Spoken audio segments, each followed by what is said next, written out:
I was reading Forbes online yesterday, I think today. There is a company called Klarna, which got listed in the New York Stock Exchange actually today or yesterday. And I want all of you business people to listen to this. Forget about all the other things I talked about. Let us now think about this one point. Klarna got listed.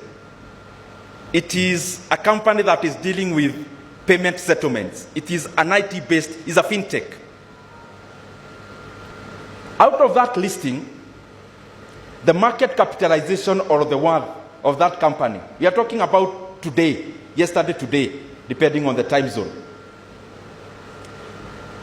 Out of the shares going up of that company after listing, the market valuation of that company became 17 billion US dollars. But something interesting happened. Out of the listing of Klarna, 40 of the employees of Klarna, 40, became multimillionaires today. Workers, staff. I'm not talking about investors. I'm talking about staffers of Klarna. There is a company called Nvidia, which is producing chips for AI. It has over 36,000 workers. 36,000 workers. Now listen here. Around half of Nvidia employees, half of them are millionaires with, I'm talking about dollar millionaires, with an average net worth of $25 million. $25 million at our exchange rate is around 3 billion Kenya shillings. Net worth. Staff, over half of the 36,000 Nvidia workers. The company called Microsoft had its 30th employee called Steve Ballmer. Steve Ballmer was the number 30 in terms of the employee list of Microsoft. Steve Ballmer today, at a net worth of over 150 billion US dollars, is now richer than the founder of Microsoft, called Bill Gates, at 109 billion US dollars.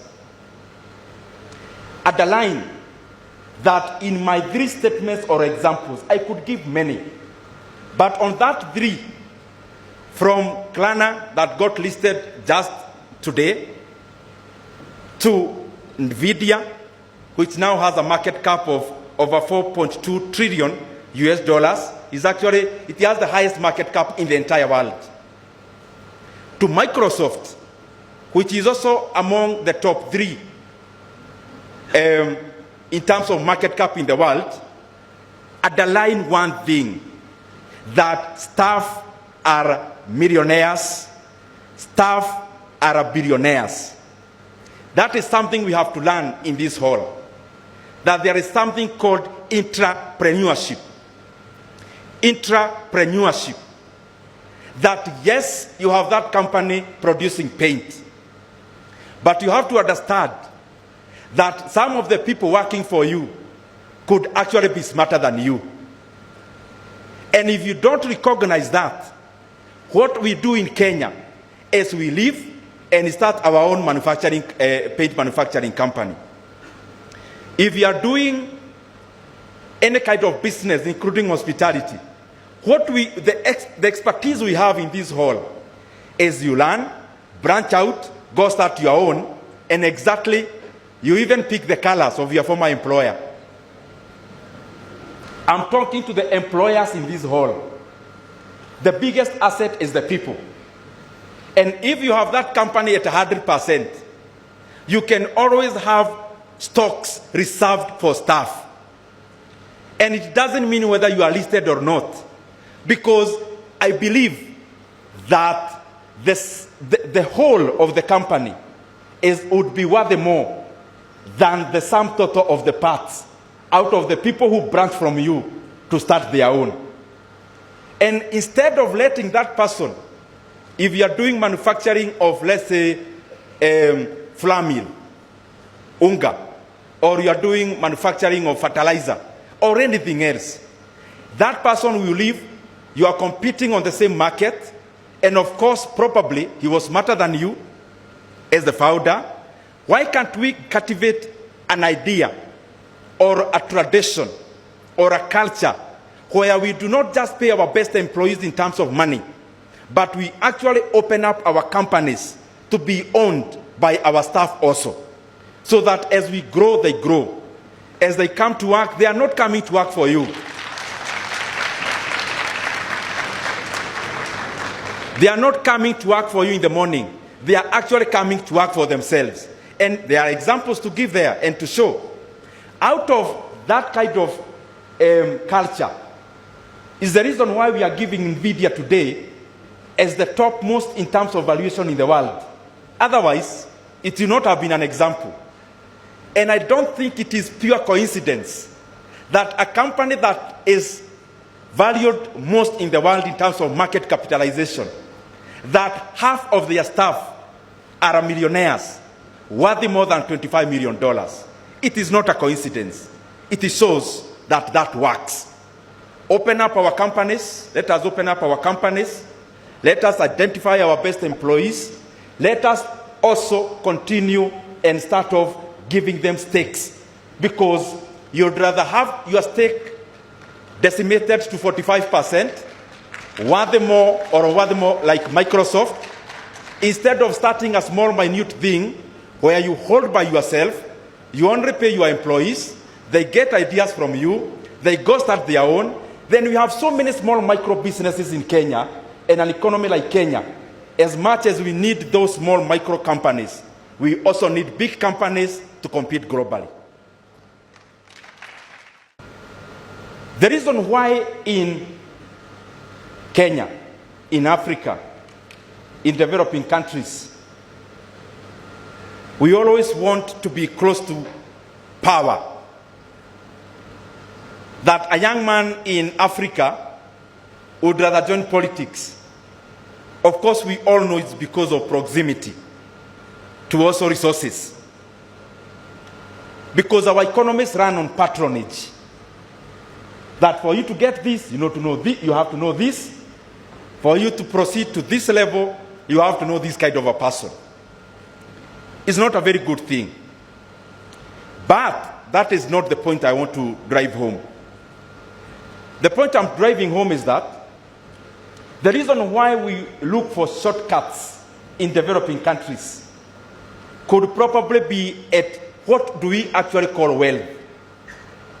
What is wealth? When you are looking for money, what are we looking for? And I call upon all the entrepreneurs in this hall that the money we are making from tonight, it stops being possessions and it starts being capital. Once you start looking at the money you have as capital, you become innovative and greed subsides. And the money we make, all the people in this hall, business owners, you've already made enough money now to live off and to live well. But we have to go higher. And I want to give the example of Nigerian billionaires. There are people in this hall who do trading. There are people in this hall who do imports from China and elsewhere. There are people in this hall who come in between. I want to use diplomatic words. You take something here, whatever it is, to sell to this other person, you make your margin in between. I don't know what to say about being a broker. That's not what I'm saying, because I want to be nice to everyone here. Nigerian billionaires. What do? After we do all those jobs of being an importer, actually what they have done, not what they do. Let me use Dangote. Dangote started off as an importer of sugar. Proceeded to use the same profit he made out of sugar to start sugar mills in Nigeria. At some point he was importing fertilizer. The same profit he took or he made out of importing fertilizer, he was not satisfied with that alone because that was majorly benefiting him. He went ahead to use that profit to start a manufacturing of fertilizer. Now we are talking about a man who has now built the biggest refinery in Africa and the fourth in the world, worth more than 20 billion in terms of the money sunk in to that project. That is the kind of mentality we must cultivate, that we do not become obsessed by only owning for owning's sake, that we just want to make money to own things. We must make our money also be the driver of the economy by also deploying our capital into areas that whereas they are making us more money, the monies are also helping our economy. Because when we create a virtuous cycle, when we do well as business people, and our capital helps our economy to do even better, then the wholesome of our businesses even do or they are catapulted to even perform even better.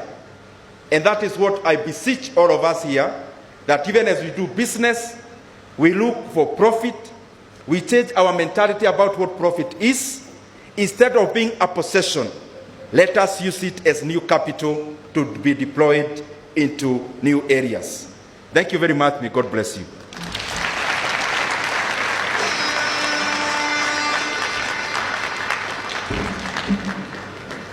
Welcome, ladies and gentlemen.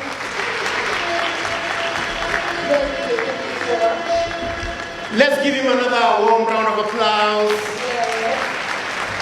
And on that standing note, please don't sit. The rest of you, let's please stand up.